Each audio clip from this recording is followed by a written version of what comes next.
Quantos aí precisam também de um coração restaurado? Posso? É bom a gente saber que nós temos um Deus que tem poder para nos recriar. E esse foi o pedido também de Davi, se você for no Salmo 51, verso 10. Davi vai pedir: cria em mim, ó Deus, um coração puro, e renova dentro de mim um espírito reto e inabalável. Todos nós precisamos deste milagre extraordinário da recriação. E é por isso que este louvor, ele é especial. E eu só quero te lembrar que amanhã a Jéssica também estará conosco. Amanhã, até quarta-feira, nós teremos a presença dela aqui, nos abençoando com os louvores. E eu creio que Deus a usará poderosamente, assim como usou hoje, para nos abençoar ao longo da semana. Mas todas as noites nós estamos tendo, antes de nós entrarmos no tema da semana, nós estamos tendo o nosso momento de oração. Para este momento agora de oração, eu gostaria que você anotasse ou que você abrisse a sua Bíblia aí, em 1 Pedro capítulo 5, versos 6 e 7. Esse é um texto para o seu coração que chegou aqui, talvez com o coração angustiado. Você já ouviu uma canção tremenda que fala sobre o poder restaurador de Cristo, quando nós colocamos, ainda que os cacos do nosso coração nas mãos do Senhor, Ele tem poder para restaurar, para recriar, para trazer paz ao nosso coração. Mas 1 Pedro capítulo 5, versos 6 e 7 diz assim: humilhai-vos, portanto, sob a poderosa mão de Deus, para que Ele, em tempo oportuno, vos exalte, lançando sobre Ele toda a vossa ansiedade, porque Ele tem cuidado de vós. Esta é uma mensagem tremenda que Pedro escreveu para aqueles irmãos que estavam vivendo ali, naqueles dias de perseguição, de lutas e dificuldades. E Pedro disse aquilo que eles precisavam fazer. Eles precisavam se humilhar debaixo da poderosa mão de Deus. Você já reparou que nós temos facilidade para se humilhar debaixo das mãos de um patrão, debaixo das mãos de um vizinho, de um amigo, mas muitas vezes nós temos dificuldade de se humilhar diante de Deus e clamar pela sua intervenção e reconhecer a nossa pequenez e a sua grandeza, a nossa fraqueza e a sua força, a nossa ignorância e a sua sabedoria. O pedido de Deus, a primeira coisa que nós precisamos fazer é reconhecer que Deus é grande, nós somos pequenos. Mas depois que você reconhece que Deus é grande e você é pequeno, que Deus é forte e você é fraco, Ele diz que você precisa aprender a esperar o tempo dEle. Não é no teu tempo, é no tempo de Deus. A Jéssica falou que a gente vai semeando enquanto a gente vai aguardando o agir de Deus. E nós precisamos aguardar o tempo de Deus. E eu preciso dizer para você que está aqui, para você que está nos acompanhando, Deus não chega atrasado em nenhum momento. O nosso relógio, que é um pouco mais apressado, ele anda um pouco mais rápido do que o relógio de Deus, porque os nossos pedidos são sempre para ontem. Já reparou? A gente passa uma vida inteira desconstruindo a obra de Deus na nossa vida. A gente passa uma vida inteira sendo rebelde contra Deus, e nós queremos que um dia Deus resolva o nosso problema. E se Deus não faz, a gente fica revoltado com Deus. Então a primeira coisa, você precisa se humilhar diante de Deus. A segunda coisa, você precisa esperar o tempo de Deus. Mas a terceira coisa, ele diz assim: olha, você precisa lançar sobre Ele todas as vossas ansiedades. E é possível que você chegou aqui e tem coisas que têm causado ansiedade em teu coração.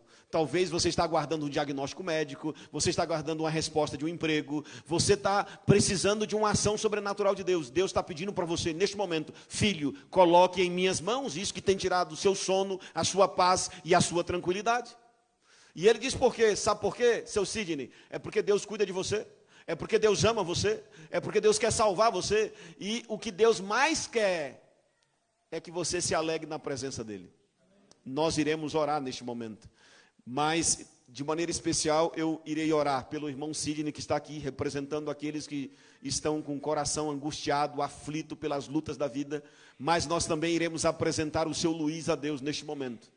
Nós iremos clamar pela intervenção de Deus na vida dessas pessoas que representam aqueles outros que aqui estão enfrentando dificuldades também, mas os nossos amigos que estão nos acompanhando neste momento, que está em sua casa, no seu escritório, no seu carro, mas que também precisa da intervenção de Deus. Então pega aí a sua Bíblia, coloque bem pertinho do coração e nós iremos orar.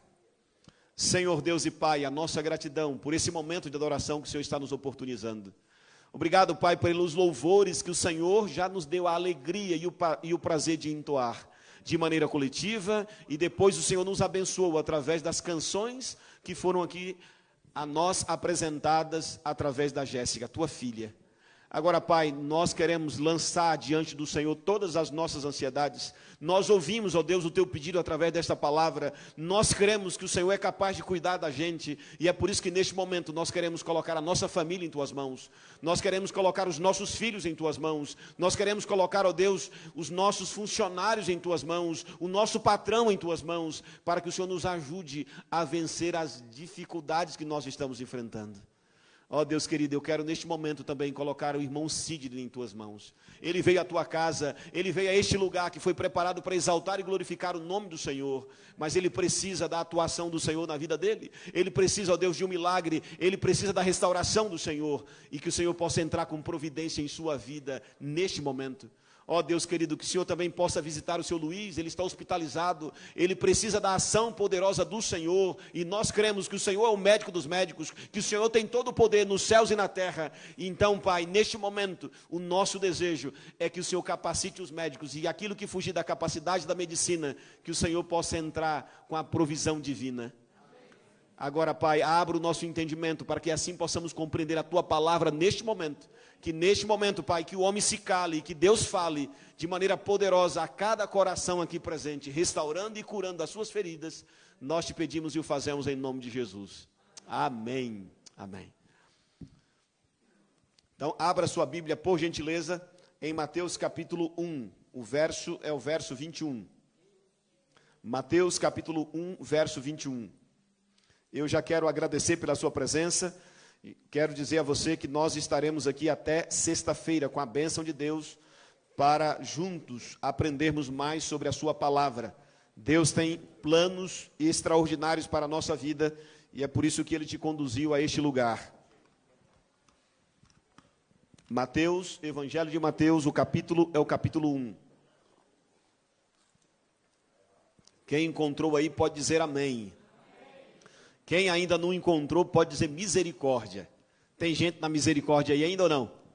Não? Está todo mundo aí conectado, todo mundo aí já conseguiu localizar Mateus 1:21. Então leia comigo, que diz assim o texto.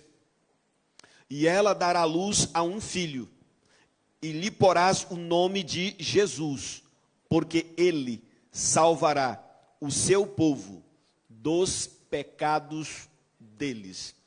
Este é um texto extraordinário que Mateus escreveu.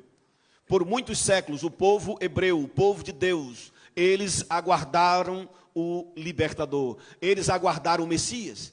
E quando o Messias veio, eles tinham algumas expectativas contrárias àquilo que a profecia dizia. E é por isso que quando Mateus escreveu este verso, Mateus tentou ser muito claro e objetivo, nos apresentando qual era o objetivo real da encarnação de Cristo nesta terra. Por que que Cristo veio à terra em forma humana? Por que que Jesus nasceu naquele coxinho de pedra em meio aos animais, lá na estrebaria? Mateus, ele tenta ser sucinto, ele tenta ser objetivo e dizer assim, olha, Maria, ela iria dar à luz a um filho, e o nome dele seria Jesus. Por quê? Porque ele salvaria o seu povo do quê? Dos pecados deles. Observe que Mateus, ele tentou ser bem categórico e bem claro nisso. E você pode perguntar, mas por que que Mateus foi tão enfático assim? Por que que Mateus, ele tentou resumir algo tão significativo e tão grandioso em poucas palavras desta forma? Por um motivo simples. Quando você abre a sua Bíblia em Lucas, se você avançar um pouquinho comigo, Lucas capítulo 24, você vai perceber que os israelitas, eles esperavam e aguardavam outro tipo de Salvador. Mateus está dizendo que Jesus veio e a sua missão era salvar a humanidade dos seus pecados. Mas esta não era a crença dos israelitas naqueles dias. Eles não compreendiam como nós compreendemos hoje. E qual era o entendimento deles? Lucas 24. Lucas 24, se você abrir aí a sua Bíblia, você vai perceber que eles tinham uma compreensão diferente da missão de Jesus. Eles tinham uma expectativa diferente sobre a pessoa do Messias. E em Lucas capítulo 24, a partir do verso 13, diz assim: naquele mesmo dia, 2 deles estavam de caminho para uma aldeia chamada Emaús, distante de Jerusalém 60 estádios. e iam conversando a respeito de todas as coisas sucedidas. Aconteceu que, enquanto conversavam e discutiam, o próprio Jesus se aproximou e ia com eles. Verso 16. E os seus olhos, porém, estavam como que impedidos de o reconhecer. Então, lhes perguntou Jesus: o que é isso que vos preocupa e de que ides tratando à medida que caminhais? E eles pararam entristecidos. Um, porém, chamado Cleopas, respondeu dizendo: és o único que, porventura, que tendo estado em Jerusalém, ignoras as ocorrências destes últimos dias? E ele lhes perguntou: quais? E explicaram: o que aconteceu a Jesus, o Nazareno, que era varão profeta, poderoso em obras e palavras, diante de Deus e de todo o povo. E como os principais sacerdotes e as nossas autoridades o entregaram para ser condenado à morte e o crucificaram. Ora, nós esperávamos que fosse ele quem havia de redimir Israel, mas depois de tudo isto, já é este o terceiro dia, desde que tais coisas sucederam. Observe que o texto é bem claro em nos informar que eles estavam indo para uma aldeia, 2 de seus discípulos, e eles estavam a caminho da aldeia de Emaús. E eles estavam indo em direção a este lugar, mas eles estavam indo com o coração entristecido, eles estavam indo cabisbaixos, eles estavam indo desanimados. Por quê?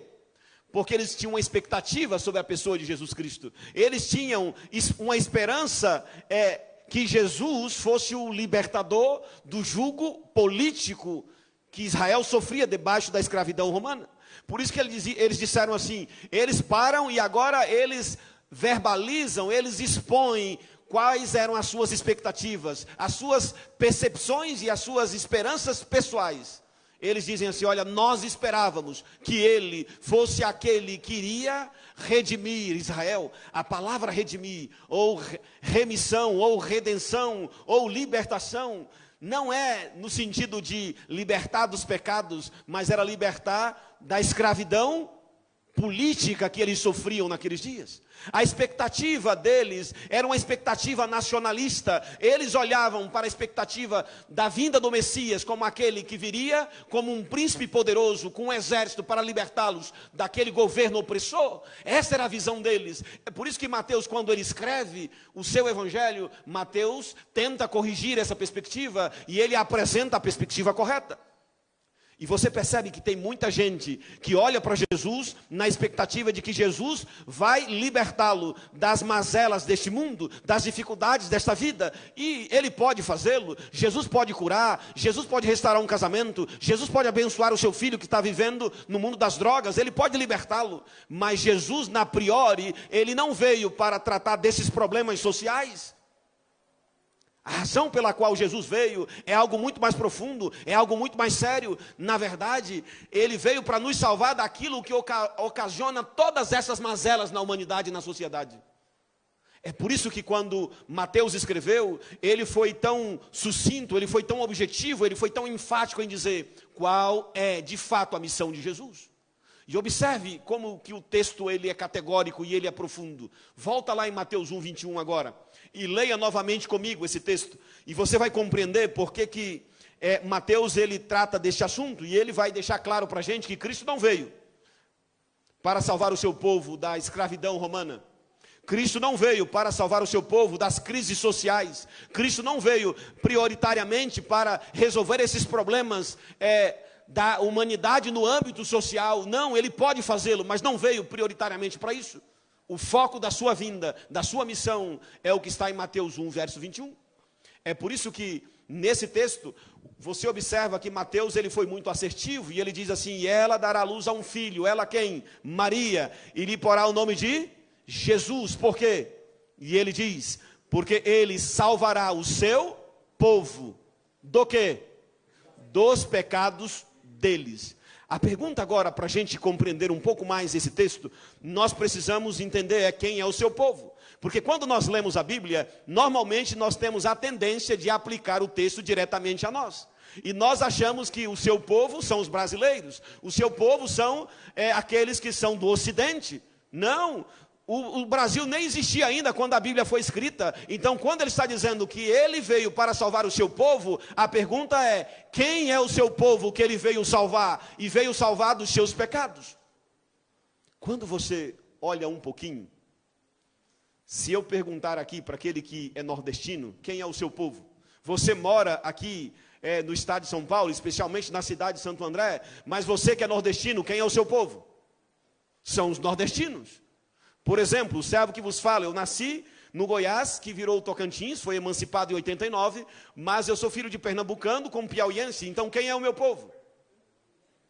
Percebe? Então, quando você lê o texto, e aí o texto de Mateus 1:21 diz assim, olha, e ela dará luz a um filho, e lhe porá o nome de Jesus, porque ele, Jesus Cristo, salvará o seu povo dos seus pecados.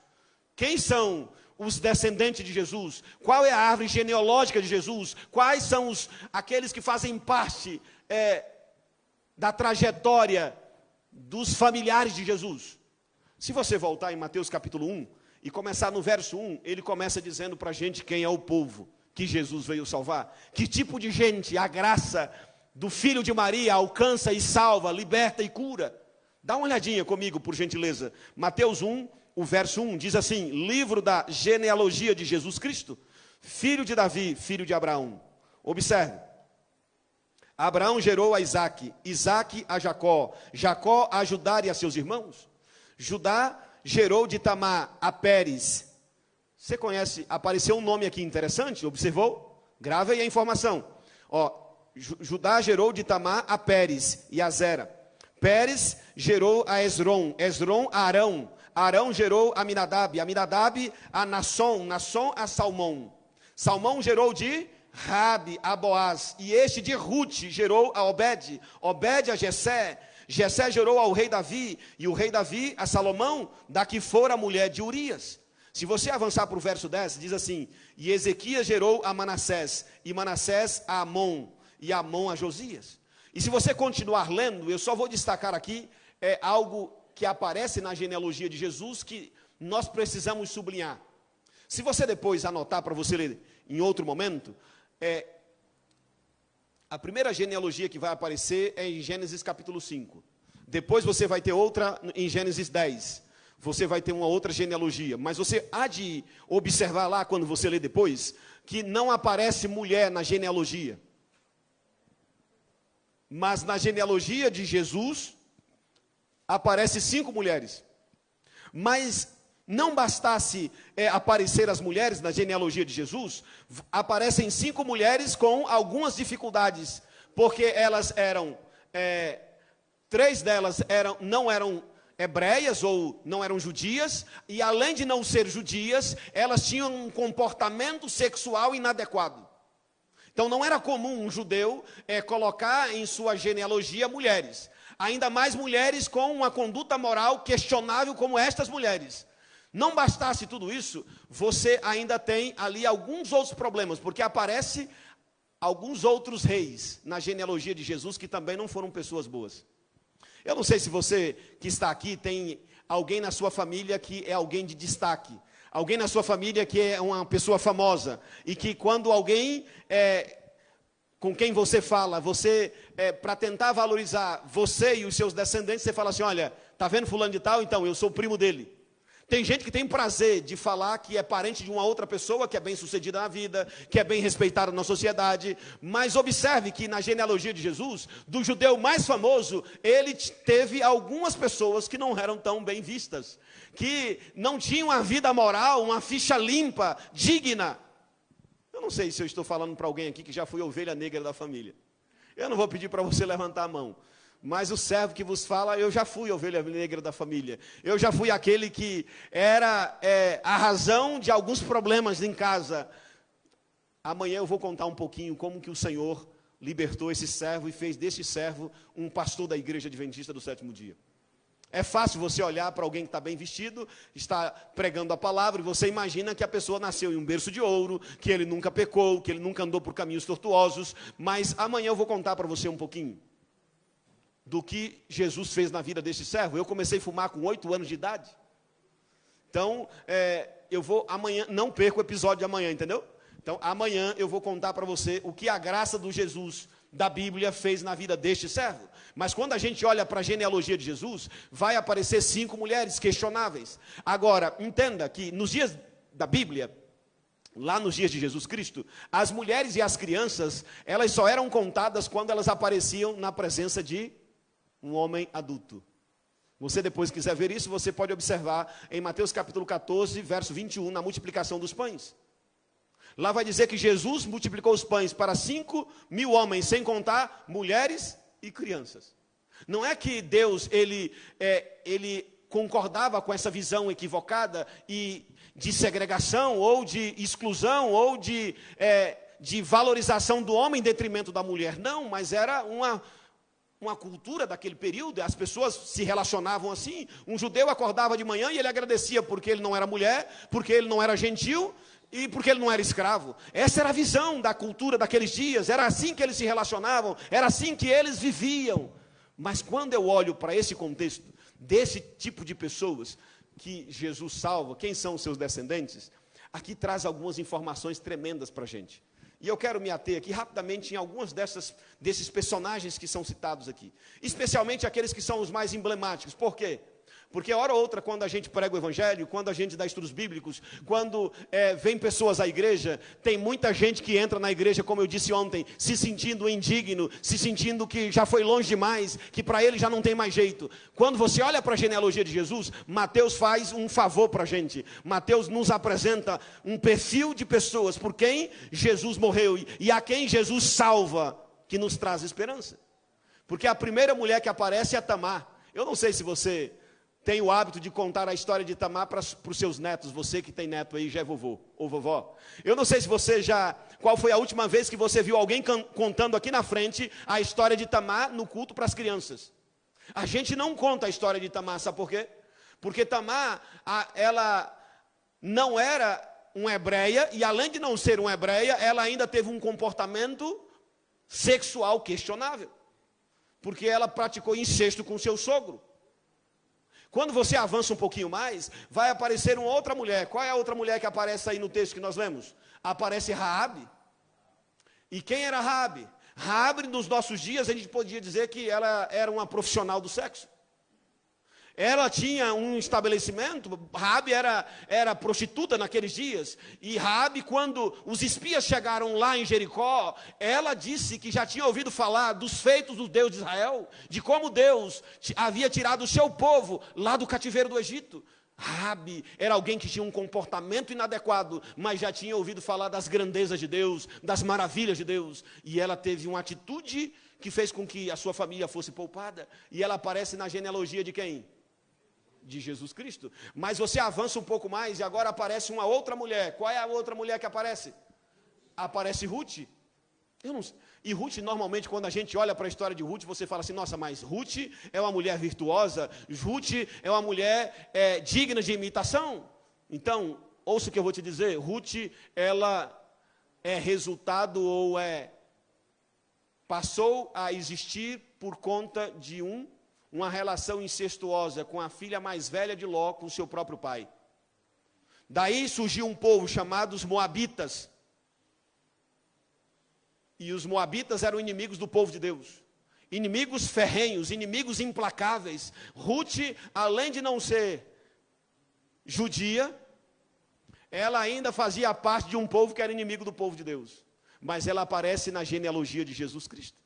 Mas você avança um pouco mais, e quando você avança, aparece uma outra mulher, mas nem o nome dela é citado. Só diz assim: a que for a mulher de Urias, o heteu. Porque Urias não era hebreu. Ela, tudo indica que era, mas ela não era. Só que ela é citada não por ter sido casada com alguém que não era hebreu, mas porque ela havia tido relação sexual com Davi. Você percebe? Aí aparece depois, na sequência, a outra mulher que aparece é Maria. Quem era Maria? Maria, uma jovem, com a vida digna, mas que se tornou uma mãe solteira, que estava grávida do Espírito Santo. A gente lê esse relato e a gente olha e a gente fala assim: nossa, a gente olha com um olhar muito espiritual. Aqui quem tem um pouco mais de idade do que eu tenho 39 anos, mas quem tem aí uns 45, uns 50 anos, você deve se lembrar que uma mãe solteira, há 20 anos atrás, nos nossos dias, ela era olhada com um olhar de rejeição, um olhar de exclusão. Agora você consegue imaginar, há quase 2000 anos, e ela ainda dizendo assim, olha, que aquele filho era do Espírito Santo? Se fosse você, que é pai, fosse a sua filha, você acreditaria que era do Espírito? Então, observe que você tem 5 mulheres, e as 5 mulheres são mulheres que, aos olhos humanos, são mulheres com um comportamento questionável. E elas aparecem na genealogia de Jesus. E aí aparecem alguns reis. Davi, gente boa, adúltero e assassino. A gente gosta de destacar que Davi, ele era um homem segundo o coração de Deus. Então, mas ele adulterou e ele mandou matar. Aí você avança um pouquinho mais, vai aparecer um rapaz chamado Ezequias. Você sabe o que foi Ezequias? Um homem de Deus. Mas e o filho dele? O filho dele, se fizéssemos assim um ranking assim de maldade, de rebeldia, o filho dele, eu acho que ele estaria no pódio. Sabe por quê? Vou só te contar um pouquinho do que ele fez. Manassés construiu postes ídolos dentro do templo do Senhor. Manassés levantou imagem de Baal dentro do templo. Manassés praticou feitiçaria, macumbaria. E o texto vai dizer assim, tudo isso ele fez para provocar a ira no Senhor. Não bastasse isso, vai dizer assim, que Manassés pegou os seus filhos e ele sacrificou ao deus Moloque. Os queimou vivo a Moloque. Você consegue entender o que é isso? E essas pessoas aparecem na genealogia de Jesus. Então agora leia comigo de novo Mateus 1, 21, e você vai entender a beleza desse texto. O texto diz assim, olha, e ela dará luz a um filho, e lhe porá o nome de Jesus, porque ele, Jesus, salvará o seu povo. Quem é o seu povo? Que através do sangue de Jesus seriam salvos. É gente como Raabe, é gente como Ruth, é gente como Davi, é gente como Manassés, é gente como a gente. Você consegue entender o que é graça na Bíblia? É olhar para a genealogia de Jesus. Jesus, quem é o seu povo? São pessoas que praticam feitiçaria, são mentirosos, são enganadores, são trapaceiros, são pessoas adúlteras. Quem é o seu povo? São pessoas que assistem pornografia, são pedófilos. Quem é o seu povo que o sangue de Jesus salva? São gente que a gente olha e fala assim, esse aí não é digno da graça, esse aí a graça é um desperdício, então a graça é para esse aí também. Isso aparece na genealogia de Jesus. Você está comigo ainda? Ou essa graça, ou esse sangue de Jesus escandaliza você?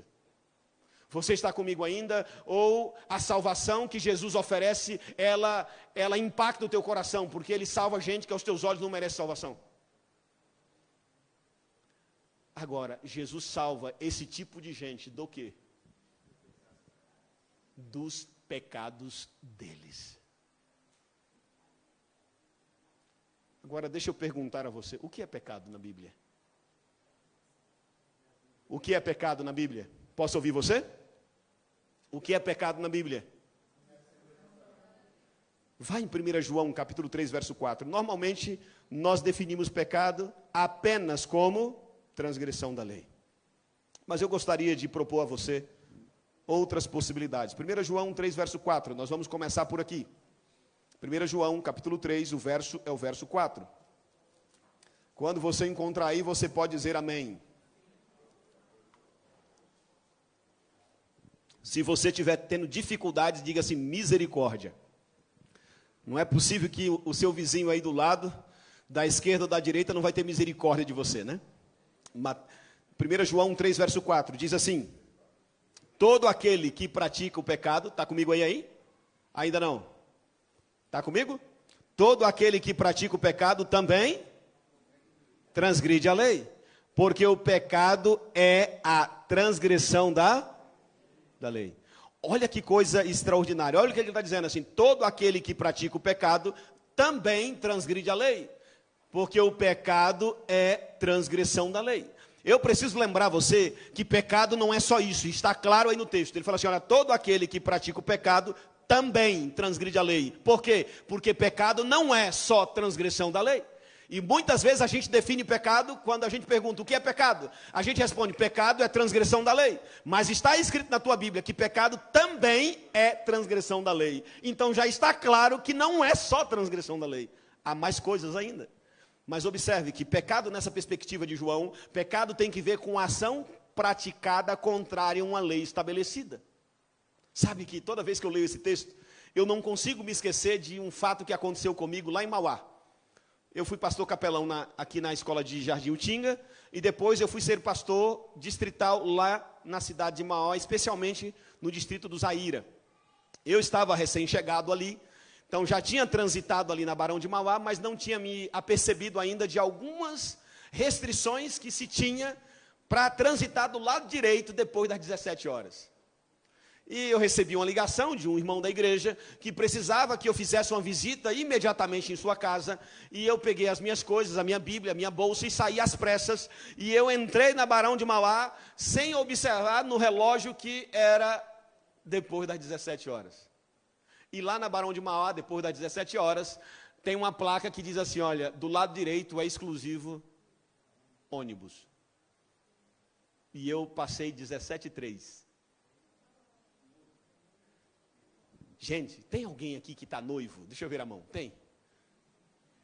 Pode ir lá, meu irmão, porque lá, aquela câmera fotográfica lá é excelente. Pode contratar que as suas fotos lá do casamento vai ficar extraordinária. Não tinha como eu questionar. Saiu certinho a minha placa, não tinha como eu dizer que não era eu. 17h03 estava eu lá, na faixa da direita, passando no lugar indevido. Então eu transgredi a lei. Então o que é que se recebe quando se transgride a lei? Multa. Quando você transgride a lei, uma sentença é emitida, ainda que você não a pague imediatamente, mas você já foi condenado. E eu fui condenado em R$ 399,05 na carteira.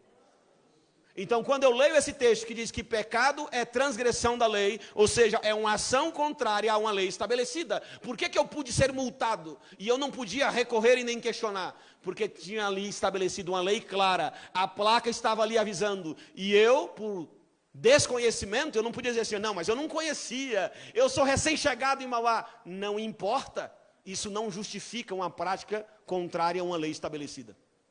Então, deixa eu dizer para você, pecado é transgressão da lei. Você sabe de que lei a Bíblia está dizendo? Dos 10 mandamentos. E eu sei que eu estou falando para gente aqui que já estudou a Bíblia. E você já leu lá os 10 mandamentos. E você compreendeu lá que os 10 mandamentos foram escritos pelos dedos de Deus e foram entregues a Moisés para que Moisés ensinasse o povo. E eu já encontrei pessoas que falam assim, pastor, por que só os adventistas do 7º dia guardam os mandamentos e os outros não? Então, é porque a gente procura seguir aquilo que Deus mandou. E tem gente que fala ainda assim, não pastor, mas os 10 mandamentos, eles foram dados para os judeus. Então, se você abrir a sua Bíblia lá em Êxodo 20, não precisa abrir agora, mas eu só vou te dar abrir seus olhos para algo que está escrito lá. Lá diz assim, olha, então falou Deus todas essas palavras. Eu sou o Senhor teu Deus, que te tirei da terra do Egito e da casa da servidão. Falou para quem? Lá não diz. Por quê? Porque não era algo que era limitado a uma geração, a um país, a um povo. Era para todas as gerações, de todos os povos, de todas as épocas e de todos os países. É por isso que lá não está endereçado a um grupo. Lá diz assim, então falou Deus todas essas palavras. Para quem? Lá não diz que foi para o judeu, lá não diz que foi para o americano, lá não diz que foi para o japonês, lá não diz que foi para o brasileiro. Ele disse para todas as pessoas. Por isso que lá não está limitando a um grupo, é para toda a humanidade. E a gente precisa lembrar disso. Agora, como você acabou de ler aí, vai dizer que pecado não é só transgressão da lei, vai dizer assim, também. Não sei se você já tinha reparado que diz isso aí. Então, observe que se você for em Tiago capítulo 4, avance um pouquinho. Tiago capítulo 4, volta na verdade um pouquinho. Tiago 4, verso 17. Tiago capítulo 4, verso 17. Primeira informação que temos é que pecado é uma ação contrária a uma lei estabelecida. E no caso, a lei dos 10 mandamentos, que está em Êxodo 20. Mas o texto nos disse que todo aquele que pratica o pecado também transgride a lei. Porque pecado não é só transgressão da lei. Pecado é algo a mais. E o que é a mais? Tiago 4, 17. Você vai abrir a Bíblia aí e você vai ler comigo. Tiago 4, verso 17. esse texto ele é um pouco mais impactante, porque a gente já está acostumado a entender que pecado tem que ver com ação praticada por alguém que é rebelde contra a revelação da palavra. Mas Tiago 4,17, ele diz assim, olha, aquele que sabe que deve fazer o bem e não faz, nisto está pecando. Ei, olha aqui dentro dos meus olhos, deixa eu dizer um negócio para você. Nesse contexto, pecado não tem que ver com aquilo que você faz de errado, mas tem que ver com aquilo que você deixa de fazer de certo. Você sabe o que tem que fazer, mas você não faz o que tem que ser feito. Tem gente que não faz o que tem que ser feito porque tem medo de ser cancelado na internet. Tem gente que não faz o que tem que ser feito porque tem medo do esposo não concordar. Tem gente que não faz o que tem que ser feito porque tem medo do pai não aprovar. Tem gente que não faz o que tem que ser feito porque tem medo de perder o emprego. Tem gente que não faz o que tem que ser feito porque tem medo de as pessoas da família te excluir. Tem gente que sabe o que tem que fazer e não faz o que tem que ser feito porque tem medo de algum tipo de consequência que ele vai receber. Mas Deus diz que aquele que sabe o que tem que fazer e não faz, ele fala assim, você está pecando. Porque pecado não é apenas transgressão da lei, pecado nesse aspecto é omissão. É você saber o que tem que fazer e você não fazer aquilo que tem que ser feito. E você sabe que o pecado da omissão, ele é muito mais agressivo a Deus e à humanidade do que o pecado da transgressão, da ação. Por quê? Porque tem muitas ações que a gente pratica de maneira errada porque a gente não sabe a forma certa de fazê-las. E eu passei naquele horário porque eu não sabia da placa. Eu não sabia da orientação.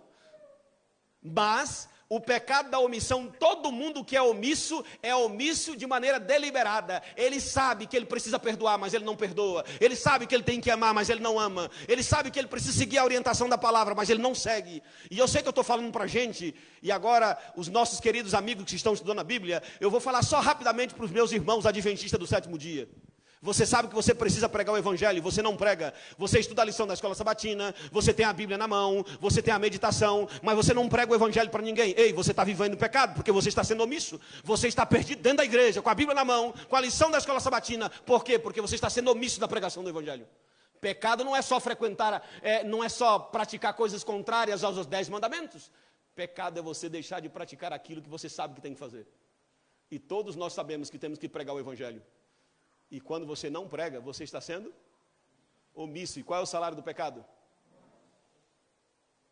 Então pode ser que você está sentenciado à morte